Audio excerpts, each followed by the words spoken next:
Ayat yang kelima sampai yang ke-13, satu tadi. Amin. Yang sudah mendapat katakan amin. Amin. Oke, kita seperti biasa akan membacanya secara responsori. Amin. Oke. Yesus menyembuhkan hamba seorang perwira di Kapernaum.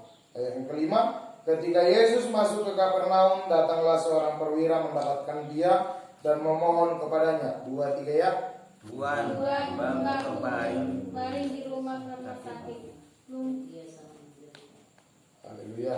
Kita ulang ya. 2, 3 ya.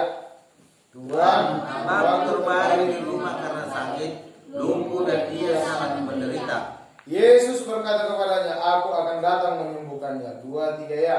Tetapi jawab perwira itu kepadanya, Tuhan, aku tidak layak menerima Tuhan di dalam rumahku. Katakan saja sepatah kata, maka hambaku itu akan sembuh.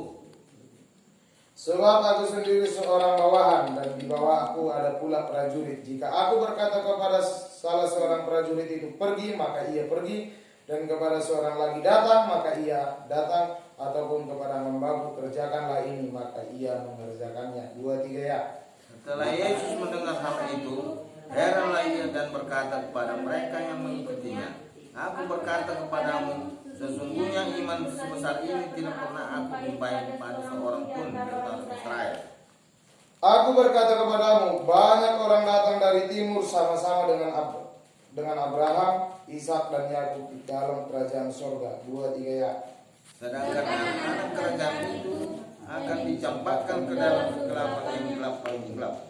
Di sanalah akan terdapat teratap dan tertanggi. Kita sama-sama baca ayat 17. Lalu Yesus berkata kepada perwira itu, pulanglah dan jadilah kepadamu seperti yang engkau percaya. Maka pada saat itu juga sembuhlah hambamu.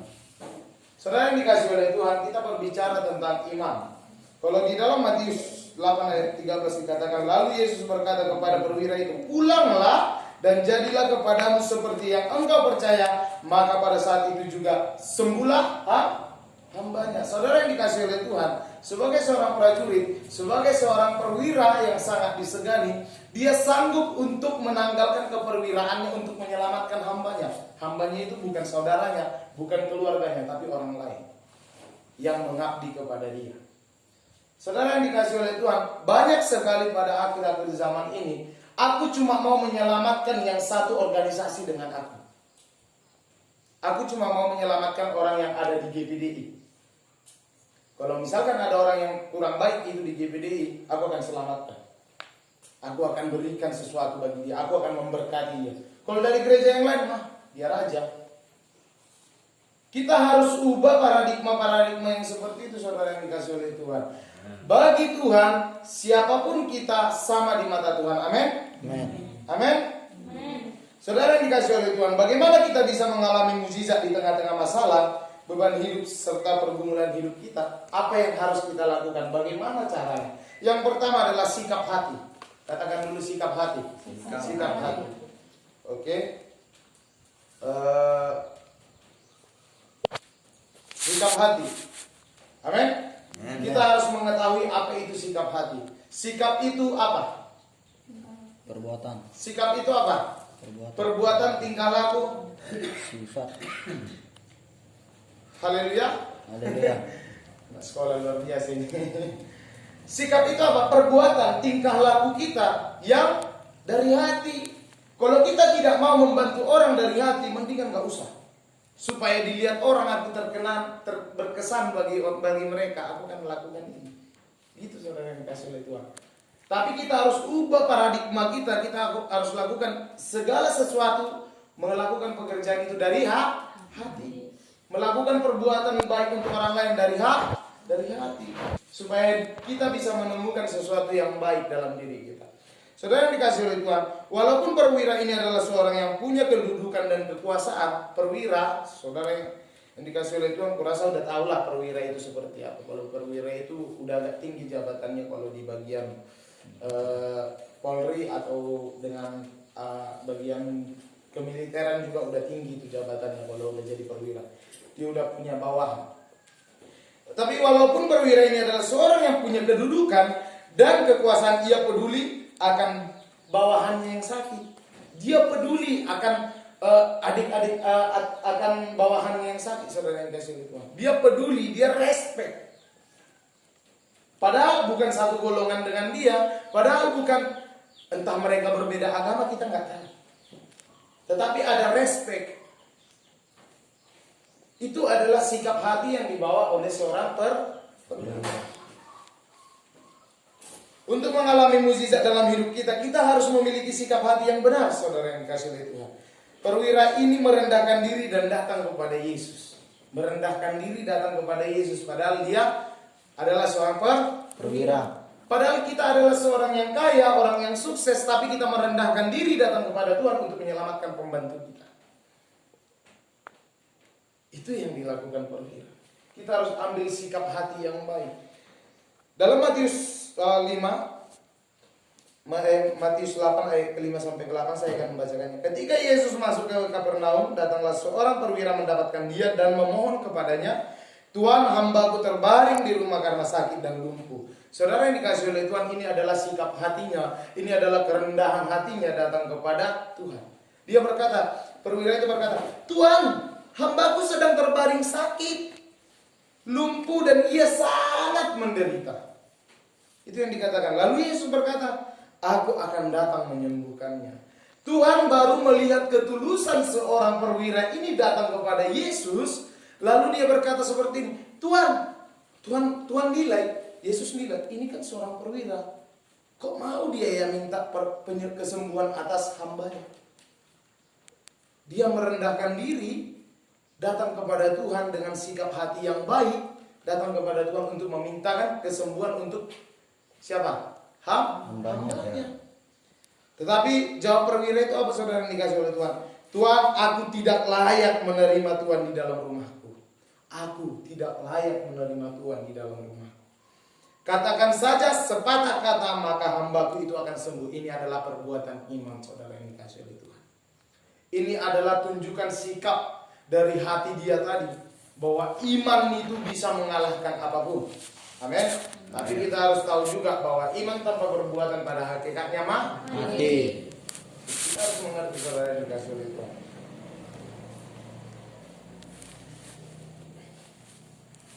Saudara yang dikasih oleh Tuhan, iblis datang untuk mencuri sesuatu yang berharga di hati kita. Salah satunya adalah sikap hati yang baik. Iblis akan cari itu, akan curi itu dari kita.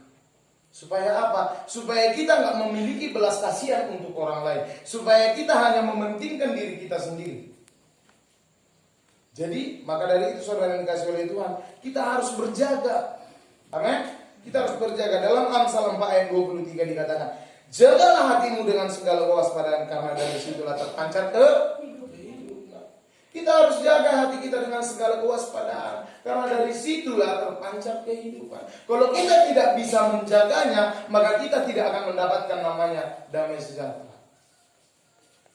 Amin. Amin. Makanya kita harus jaga. Kita harus jaga sikap. Kita harus memiliki sikap yang baik. Yang kedua adalah, saudara yang dikasih oleh Tuhan, adalah otoritas firman. Saudara yang dikasih oleh Tuhan, siapa yang tahu tentang di sini otoritas itu apa? Otoritas bukan kekuasaan. Otoritas itu adalah seorang pemimpin. Otoritas adalah seorang pemimpin yang tertinggi di antara perkumpulan atau komunitas. Itu adalah otoritas. Tapi otoritas yang tertinggi dalam hidup kita adalah Tuhan Yesus. Dia adalah otoritas pemimpin kita. Amen. Ini adalah prinsip sebuah kerajaan, saudara yang dikasih oleh Tuhan. Kalau kita lihat dalam Matius 8 ayat 9 sampai 10 dikatakan, sebab aku sendiri seorang bawahan dan di bawahku ada pula prajurit. Jika aku berkata kepada salah seorang prajurit ini, "Pergi," maka ia pergi, dan kepada seorang lagi, "Datang," maka ia datang.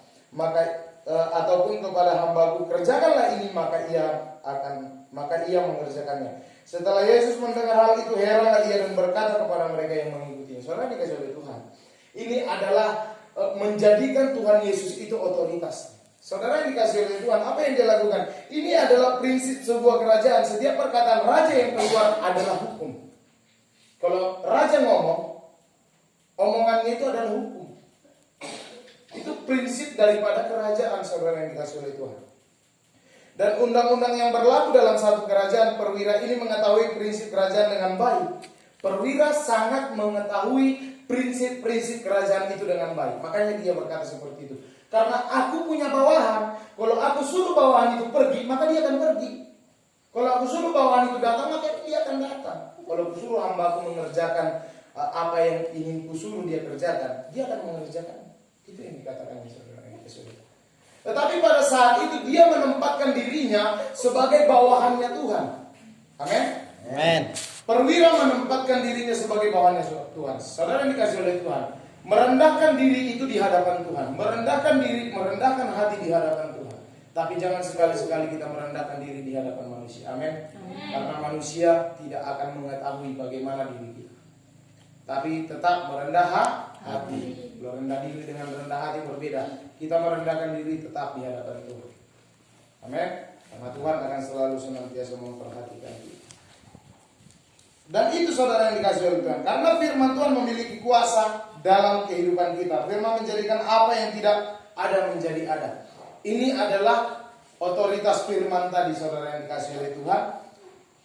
Bahwa ketika kita memiliki iman, kepercayaan kepada Tuhan, maka otoritas firman itu akan datang kepada kita. Siapa otoritas firman itu? Allah. Dia akan datang kepada kita, dia akan memberkati kita dengan segala keajaiban. Kita boleh baca 1 Timotius 6. 1 Timotius 6 ayat 14 sampai 15. Saya akan membaca 1 Timotius 6 ayat 14 sampai 15. Turutilah perintah ini dengan tidak bercacat dan tidak bercela hingga pada saat Tuhan kita Yesus Kristus menyatakan dirinya, yaitu saat yang akan ditentukan oleh penguasa yang satu-satunya dan yang penuh bahagia, Raja di atas segala raja dan Tuhan di atas segala Tuhan. Otoritas tertinggi adalah Yesus. Makanya tadi malam saya berkata kepada anak-anak muda saudara yang dikasih oleh Tuhan, firman Tuhan ada kalau nggak salah di dalam Yohanes itu diberkata seperti ini. Kalau kamu mau mengikut aku, kamu harus pikul salib dan sangkal diri. Kamu harus membenci orang tuamu, kamu harus membenci saudara-saudaramu, kamu harus membenci dirimu sendiri. Saudara yang dikasih oleh Tuhan, itu bukan secara harfiah atau secara mutlak itu kita telan, kita harus membenci orang tua kita harus membenci saudara-saudara kita, bukan. Tapi itu adalah suatu ungkapan bahwa Yesus lebih di atas segala apa yang kita miliki saat ini. Amin. Amin. Yesus adalah tingkatan pertamanya. Oh, Yesus adalah Allah di atas segala Allah dalam hidup kita. Amin. Amin. Dan kita boleh baca dulu juga dalam Amsal 18 ayat 21.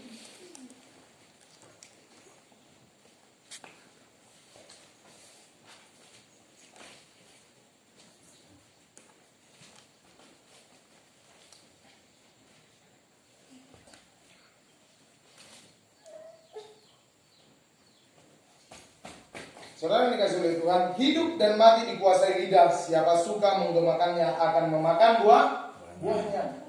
Inilah saudara yang dikasih oleh Tuhan. Kenapa berhubungan dengan otoritas? Tadi saya katakan, kalau kita mengatakan bahwa otoritas kita itu adalah benar-benar yang terbaik dalam hati kita, maka kita akan selalu senantiasa mengagungkan dan meninggikan namanya. Amin. Kita harus menggunakan lidah kita dengan baik untuk menyanjung, untuk menyenangkan hati otoritas kita. Hidup dan mati kita dikuasai oleh lidah. Jagalah perkataan kita dan biarlah firman yang penuh otoritas keluar dari perbendaharaan lidah kita.